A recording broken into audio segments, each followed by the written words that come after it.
stream again, and I'm going live right now as we speak, and it's interesting. I don't know what to say. It's kind of weird.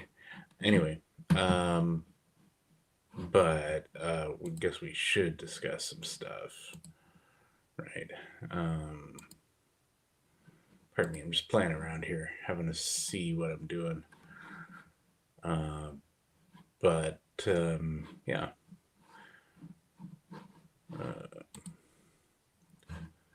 just trying to see how I'm linking up here. How do I get out of that? There we go. Um,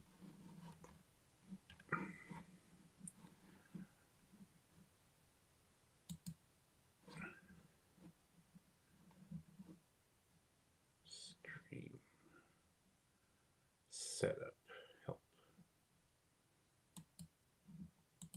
done. Edit.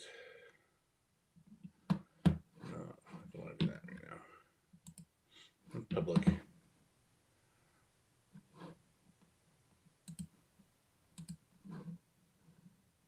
Start sending us your video. Go live. Stream health. DVD. Close caption. All right. So I guess I'm online here. Uh, I get that. Is it going on right now?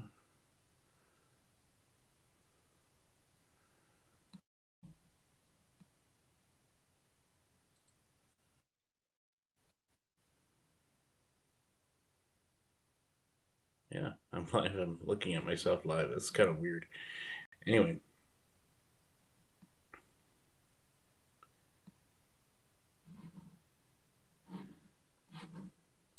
let's back it up.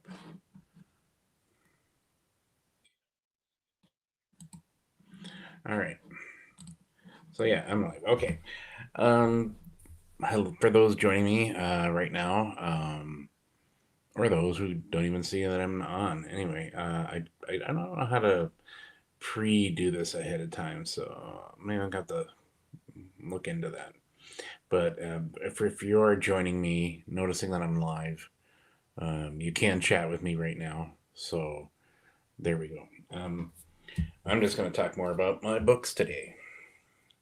Uh, the one I'm really proud of is the Your Service is Required. It's done really well, actually, better than I thought it would. I've had some mixed reviews about it, and that's only to be expected sometimes. Uh, the book itself is doing pretty good, and I'd like to push my other book, though. I'd like to push Deep Contact: The Massive Planet, because I don't think it gets enough. I guess people haven't gotten enough exposure to it. Um, the Massive Planet is the adventures of Deep Contact, and this is book one of a series that I'm working on about this crew of Deep Contact heading out into interstellar space alone. They are the first ship to go out into space, and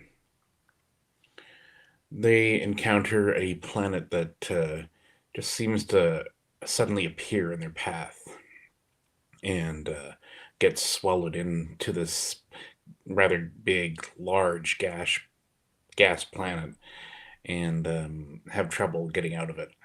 Um, I think it's pretty good. It's character driven for sure. I try to make it focus a lot on the characters rather than the elements. I mean, it's science fiction, and a lot of people would want the.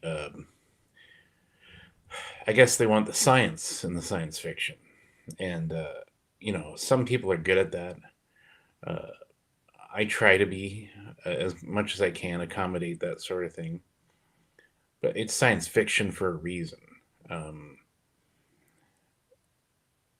Not every science fiction author has the full meanings behind everything. I mean, if you look at some of the other science fiction books of yesteryear, they were only guessing at what some technologies and other things could do. I make no apologies. I'm not a scientist. I'm just not, or a mathematician for that matter.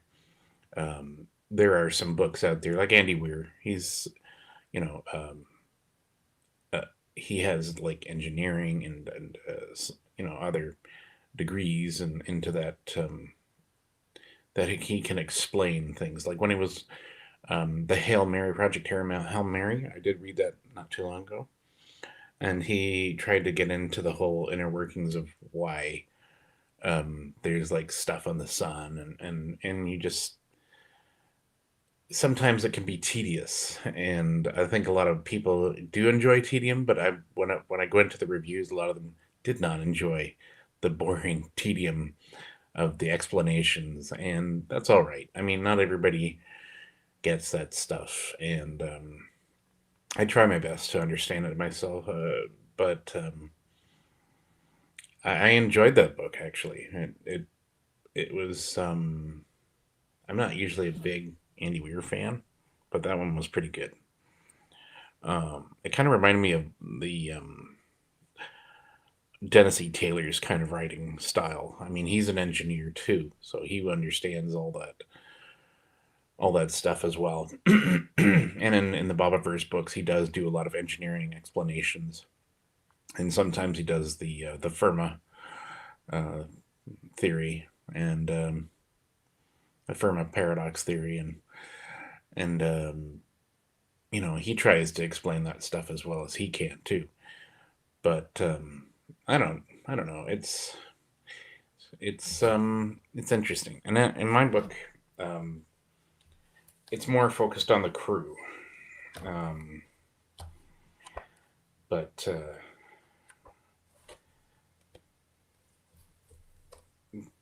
it's I've had the book translated from audiobook. Well, actually, I had it as the an ebook, and then I had it printed out as a soft cover on I think it's on not Kindle, Amazon, and then I made a hardcover, which you know that it looks so much nicer with a hardcover, and it really does. I think it looks a lot better with hardcover, and because I've got it in my hands right now, I'm looking at it. I guess I could switch to camera mode, and I'll show you. Like here it is. This is the book. It's nice, and I've kind of changed some of the backing here. I've changed the wording in some of these. Like this is the actual print copy I got. What's missing is one of the characters' faces in here wasn't there. The doctor was like his face was featured in the cover, and I had to change that to put him back in there because I don't know why it wasn't in there in the first place. I must have gotten the wrong file. So when I corrected that, so the doctor's face is in here um, on the side, but I've got all the crew pretty much within this nebula kind of like thing, sort of collaged, and and it is the first book. Um, it's kind of got a gap, a 2 year gap of from when they started.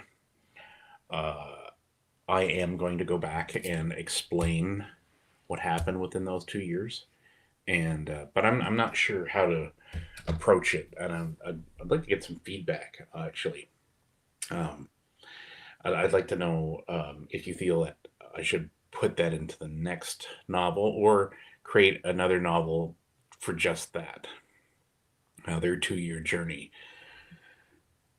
I was going to sort of pepper it into the next uh, novel. I wanted to. Um, some things I might, some things I might not. definitely the characters, backgrounds. I might just yank those into the, but I'm kind of on a fence point. I don't know whether to save all the characterization backstories for that 2 year mission that they started on, because I do want to go back, and I don't want to make that a bonus book uh, about their time coming out of Saul, or somehow include it in the next book. But the next book itself is going to be, um, you know, a thing of its own. So I don't know if I really.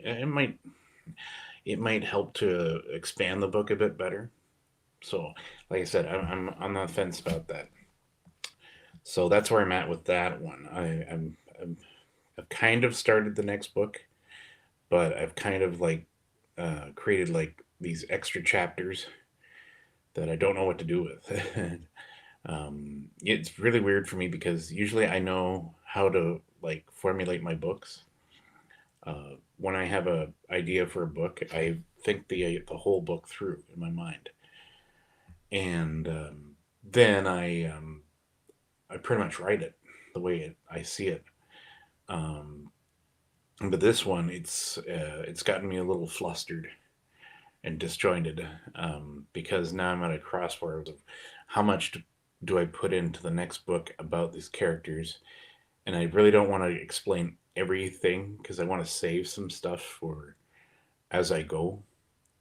But then again, I it could be a way of endearing you to the characters even more. So I don't know. I'd love to hear back, but I know I've put this on and nobody's here, and this will probably be on my YouTube channel later anyway. But if you want to leave comments below and let me know, you can do that. Uh, where am I at writing? Okay. Well, first off, I have this book to deal with, and this is paranormal, weird. Um, it has some science fiction elements to it, but the Professor Dark and Miss Shadow, book one, like this is book zero. This is the collective short stories of book zero, and there's six of them in here. So if you want to go and read this one, just to get a feel of the characters, and that's where it's at for this. This one deals with a lot. There's like haunted houses, there's aliens, there's just the weird menagerie. There's even like time travel in it a bit. It's a book about these two characters with extraordinary abilities. A bit of mystery. That's why it's mysterious world of Professor Dark and Miss Shadow, because you don't know anything about these two characters other than what's presented in the book. I've already had some feedback about the characterization, saying that they love the characters, but they'd like to know more. And I said one person wanted to know everything about them, and I'm like going, well, that spoils the whole idea of characterization. Like, there's a reason why they're mystery, and now you want to know. And I said, well, then buy the books, and you will know. So I'm still working on their first book, which is taking a long time and a lot of chapters. Um, Somebody's already commented that they don't. Um, they want to see. They want to see the book, and didn't know if there was going to be a book. And yes, there's going to be a book. Um, so sometime soon, maybe, I don't know. I'm still working on it. It's going to take a while. I'm not going to lie. It's one of those books where you have to get into the the whole um, centerization around the characters, and their like. There's a lot of characters in this book, so I'm writing for like 3 or 4 characters in the book, which is a lot for me. And I just want to like get the world um, right so that it works. Um, it may not be the story that people are hoping for. I guess they're looking for a more horror aspect. I don't just deal with horror. It's not just all about horror. It's also about the strange, the bizarre, um, twisted stuff. So don't keep thinking that this is a horror novel or these characters are just based in horror. There's going to be some horror elements as we go. In the book of short story collection, Book Zero, uh, there are some horror elements into it, um, which is why it's a paranormal thriller kind of like thing. Like it delves into some of that, and then it delves in other things as well. It's kind of like a horror, sci-fi, all that kind of paranormal nonsense that goes. Um, I can't say nonsense because some people believe in that. But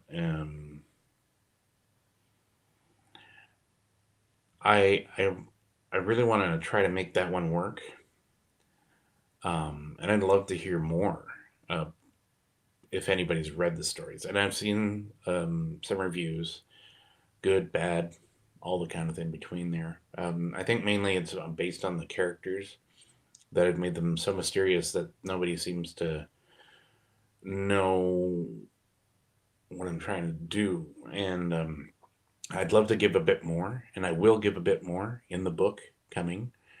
Um, the book is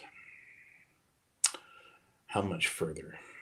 I guess I'm 60% into the book, but I need time, and time I do not have. It's a strange thing for me. I'd rather stay home and write this, sure, but I have a job and I have to do things. And some days you feel like writing, some days you don't. That's just how it is with the in the writing field. That you get the moments of inspiration. Other days you're just like, I don't want to go near that computer.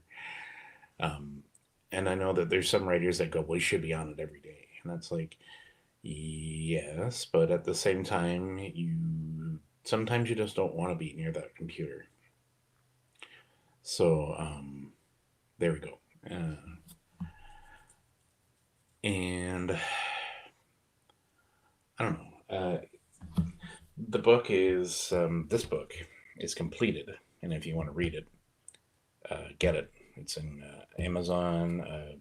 There's like a lot of stores it's at now. Um, I can read you actually the beginning here. It's Enter the World of Professor Dark and Miss Shadow. It is a secondary world that goes unnoticed by all of us, for this is where strange things occur beyond out of sight. Dark places where creatures prey upon the weak, where terrifying bizarre moments become a reality, and shadows in the corners come to life. Professor Dark and his ever faithful student Miss Shadow are our only hope against the nightmares that hide in the depths of the unknown. No one knows how long they've been among us. Not even the various governments around the globe have a clue as to who or what they are. They are the ultimate enigma shrouded in secrecy. These are the two mysterious individuals seek that which would harm innocence or subvert it for sinister purposes. For they must undo the damage that has been inflicted, returning the balance of good and evil. They must constantly fight against the evil that tries to breach our reality, evil that will do whatever it takes to bring about the end, swallowing us into its realm. These are the six short stories. Sorry, these six short stories are a mere fraction of what lies ahead. This book is only an introduction of these characters being presented. The coming adventures will explore deeper into their mythos and slowly shed light on their histories and backgrounds. But what is mystery without keeping it as such? Do you truly want to know all their secrets, revealing all what makes them truly unique?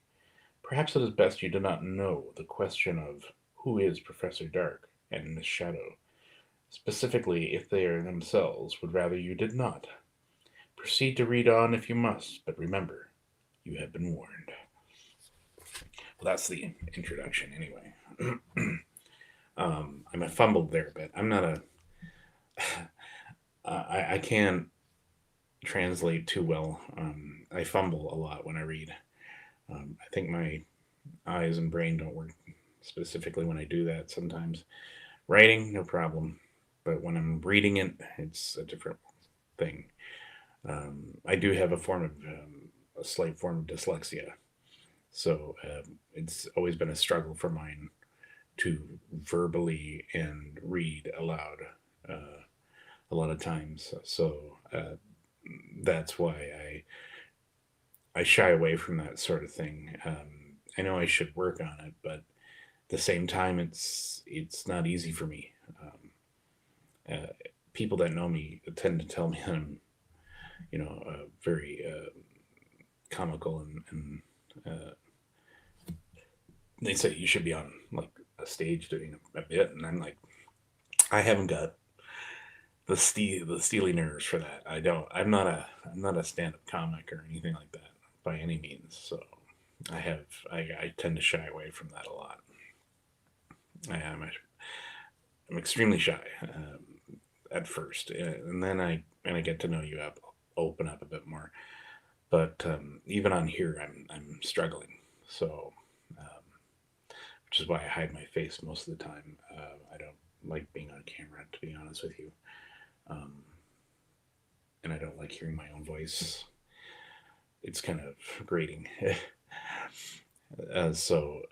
Doing this is helping to break out of that. Um, but I may switch back to off camera again very shortly. It's a interesting thing for me. I don't like looking at myself right now. Um, it's very hard. So when I look away, it's not on purpose. Well, it is on purpose, but even now I'm struggling to think of what to say. People say we should write like a script down, and I said, yeah, no, that's I can't do that. I can't sit there and read a page. Otherwise, I have to be here reading a page, like it was that book, and I was fumbling my lines a lot, um, which is hard. I don't know writers. I don't know how you do it. I don't know how some people can stand up there and read their own work. Um, I'd like to do that, but I'm like I said, I'm struggling with that. I like to produce the book. I like to create it, and I'd like to give it to you to read. I don't want to read it to you. It's I want you to read it, and I want I have audibles for other people to read it to you that are professional, that can do it a lot better than I can. Um, I thought about doing it myself, but then I thought, I'm gonna like really screw it up so much. I just can't. I don't have that. I don't have that drive. My wife said I should, but I don't. It's hard for me. I just can't do it, um, which is hard. So um, there we go. And so anyway, let's get back onto the books here. So there's also The Long Lost War, which is sci-fi romance. I guess it's a romance, but it's more about a struggle of a clone fighting in a war, only to have like dreams of a woman plaguing him that he's seen somewhere before, but he doesn't know where. And then he's forced to fight in this war that he didn't ask to be in. Um, it was my first book. Uh, it is a short novella, but it's gotten so much praise. Actually, this was my most successful book. Uh, this is what launched me, pretty much. This book here. I had this book, the Distant Saga trilogy, but this, look how thin that was. This was a collection of short stories I wrote, and it didn't do as well. And I'm kind of disappointed that it didn't do well. But then look at the way I did the cover. I mean, it's boring. And you see these short little covers here. They were actually just things I did for the short story when I did it as an ebook or an e story. And yeah, it just didn't pan out. Which some people seem to like the stories, but the one I wrote on there originally was The Cure, and I could have written it better now that I went back to it, but I don't like going back to fix things. I don't like going back to correct what's out there. I mean, obviously, it needs um, better editing on that one, and a lot more like the format was really off because that was at a time when I didn't have any tools at my at disposal for like vellum. I didn't even have vellum.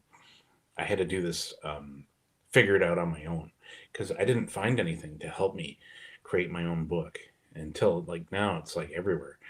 But this was back in 2011 um, when I wrote that, or even 2010, I should say.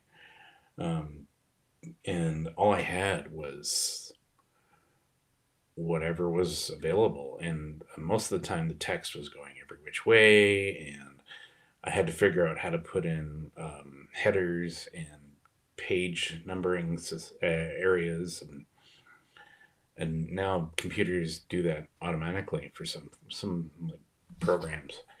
But I didn't have any of those programs. I didn't even know how to use Word to do it properly. Word kind of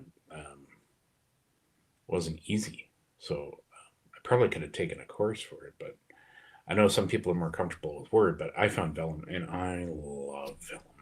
It's like the one program I had been searching for forever to help me out, and I'll never go back.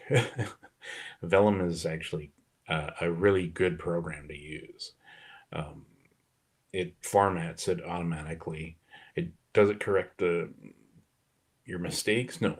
Um, you'd have to get on an editing software program for that. ProWrite, Pro Writing Aid. I use that most of the time and help to edit my own work, and it does a good job at figuring some of the stuff out. But it's not 100%, and it's not a human pair of eyes like looking at it because it's still a machine. It's still an AI. It doesn't understand certain contexts the way you want to word things. So you will get like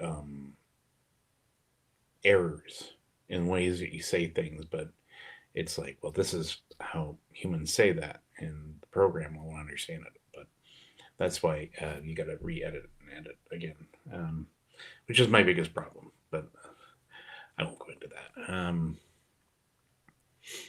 I've had some mistakes. I've had some uh, errors crop up every now and then, and you know what? Even professionals have that. I found that in one of Arthur C. Clarke's books. There's a few times I found like some grammatical errors or a phrase that wasn't quite worded right, and I think that's just whoever was editing the book didn't catch that. So it happens. It happens. Um, we're not at 100%, and that's okay. As long as you get the story, so long as you enjoy the story. Um, a lot of people tend to be too anal about that, but a lot of other readers just want to enjoy the story for the sake of the story. And those to me are the people that seem to do better at um, doing reviews. They'll overlook some things.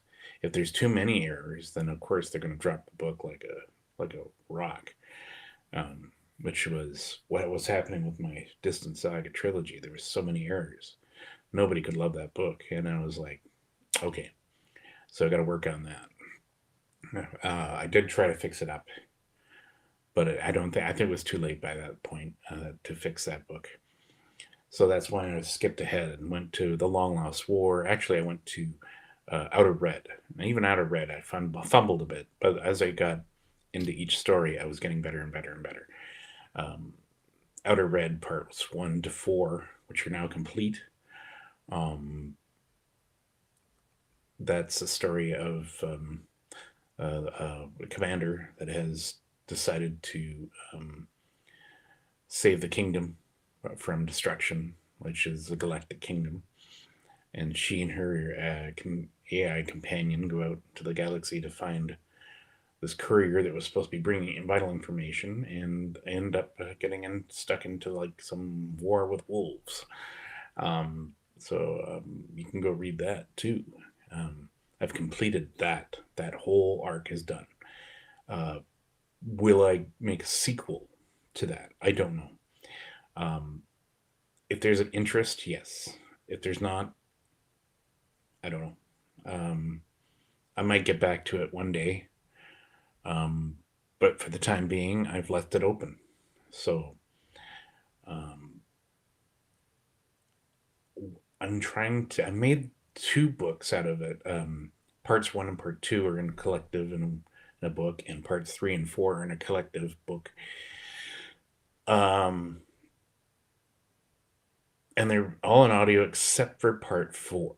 I may actually make that another audio for part four, because parts one and part two were done by Punch Audio, and Dana Day read that as on that audio part one and two, which was and now I can't get a hold of them, so I went with a different company. I went with this electric company. They were called Electric something or other company. I don't have it with me. Sorry. Um, but I may go back with them again because they did more of sounds and you know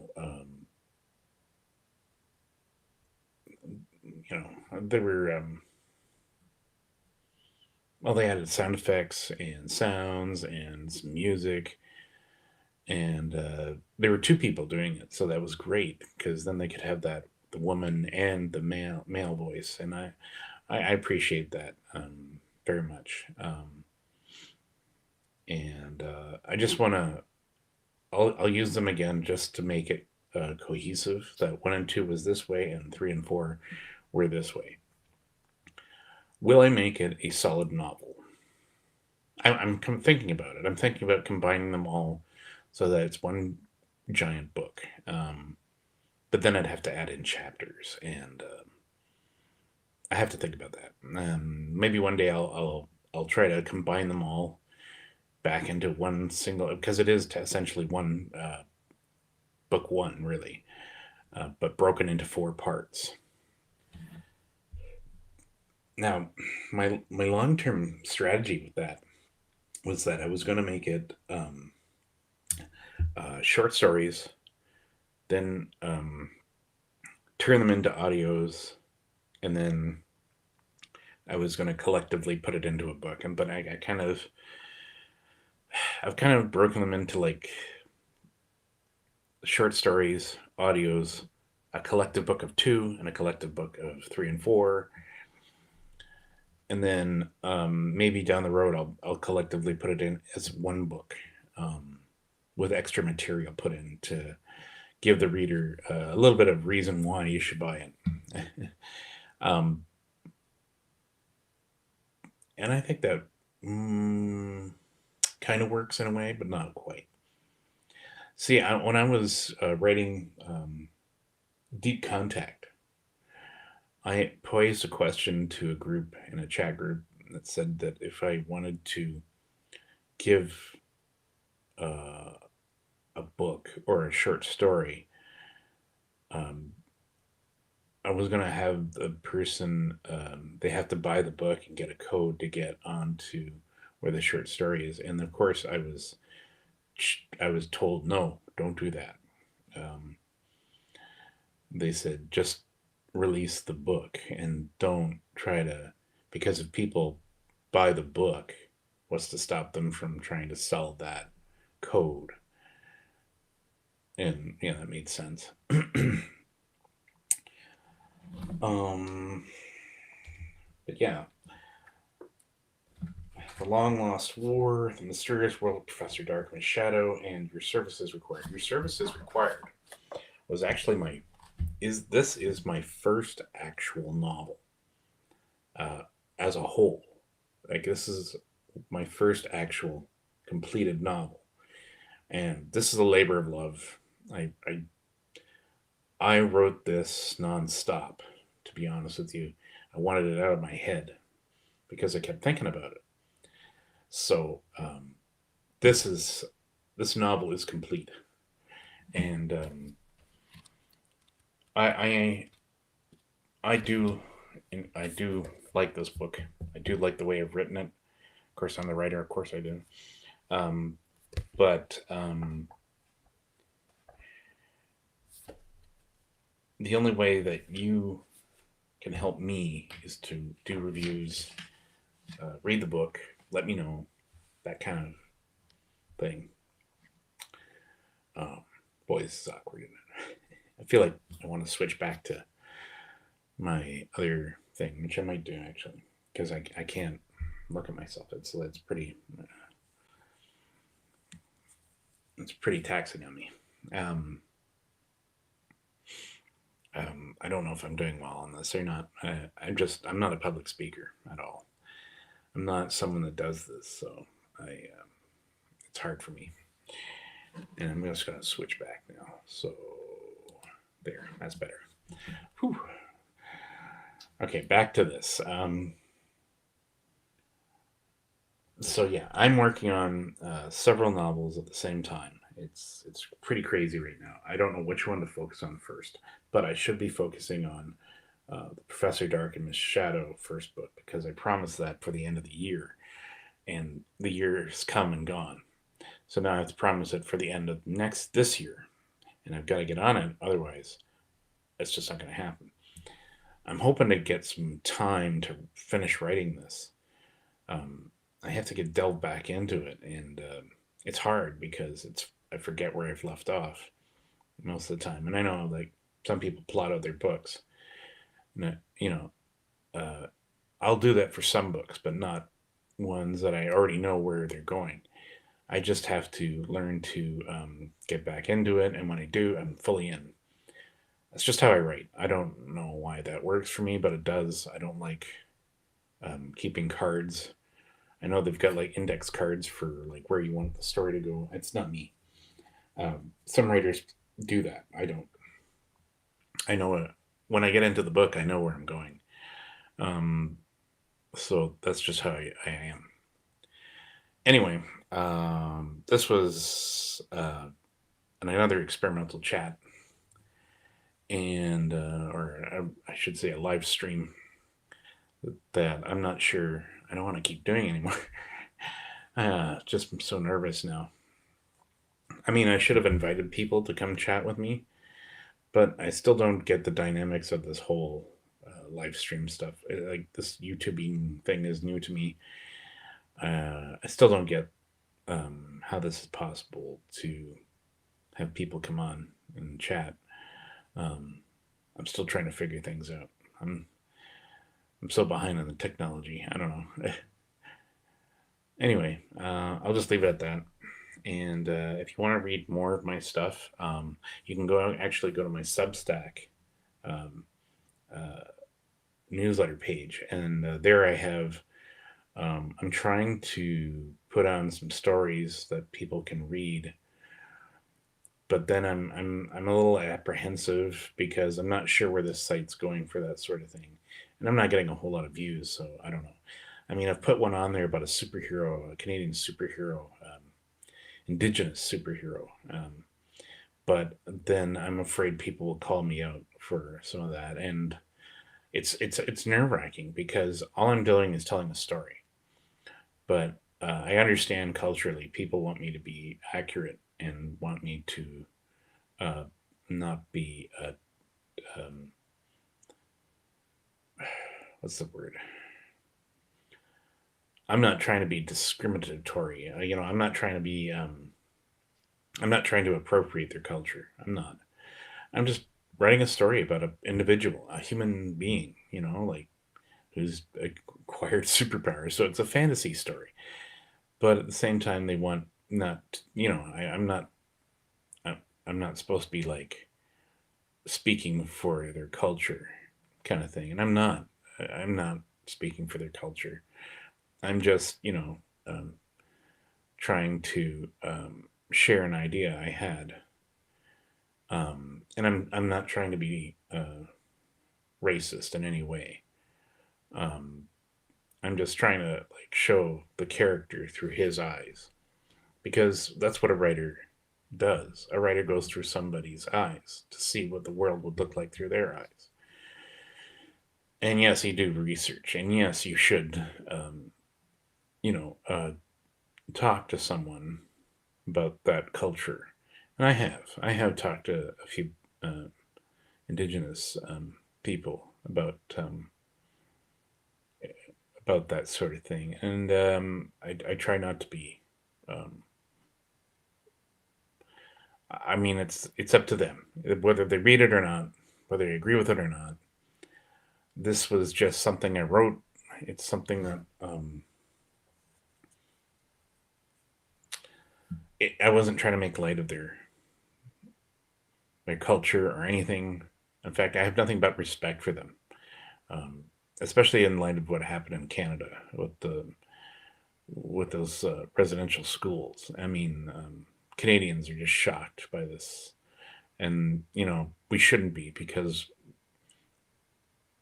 I'm sure we knew this was happening to them, and really, I didn't think in this day and age that it would continue on. It should have ended a long time ago, um, and I think they deserve um, uh, like an apology, especially to the families. And I think that they should have more representation uh, because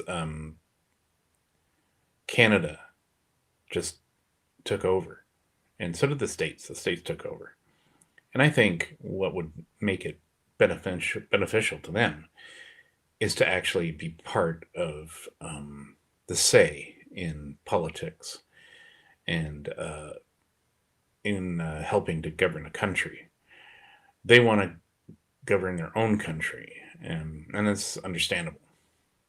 Um, you had years of like that treatment, um, and that's understandable. Uh, it's hard to say like you. I don't want us to go backward, but we seem to be in this trend of going backwards of late. It's bizarre to me. We should think of our future as humanity together. Respect everywhere. Respect cultures. Respect beliefs. Respect everything. Some people just don't want to budge on that, and it's sickening to me that we've continued on without any respect whatsoever. It's there's going to be a time when this is going to break, and I try to tell my kids to respect people and cultures and colors of skin and all that kind of thing. And but I said, first and foremost, look at them as a person. Look at them as a human being. Um, Empathy, understanding. That's the key. And I think it should be back as well. Um, Most people just are so embroiled in their hate that they can see no other color but you know but the hate, the hate of. And I think it's time to, but we all work through that because it's not going to solve anything. We need to be together, and we need to understand each other, understand your world, understand my world, understand the world that we all live in, because it's not just my world, your world, it's our world. And I think, you know, I was hoping for that in my future, and it never happened. As a kid, I thought we should be just, you know, in innocence. You just want to be friends with everybody. And I think that's what we should have been. We would have been so much further ahead than we are had we just learned to get along and respect each other. But there's always going to be individuals that want to have more than the other, that want to use their power to over other people. And I still don't understand that. To be honest with you, I don't understand why somebody feels that they have to be superior over another. But then that's just me. Maybe one day that'll stop. And we've got to help bring it to that light that we are Earth, that we are human, and that we all live here, and that this is our home, and we have to respect each other in that home. But what can we do? We're human, right? All right, so I'm going to leave it on that, and talk to you again soon, and I hope this goes well. All right, bye. Thank you.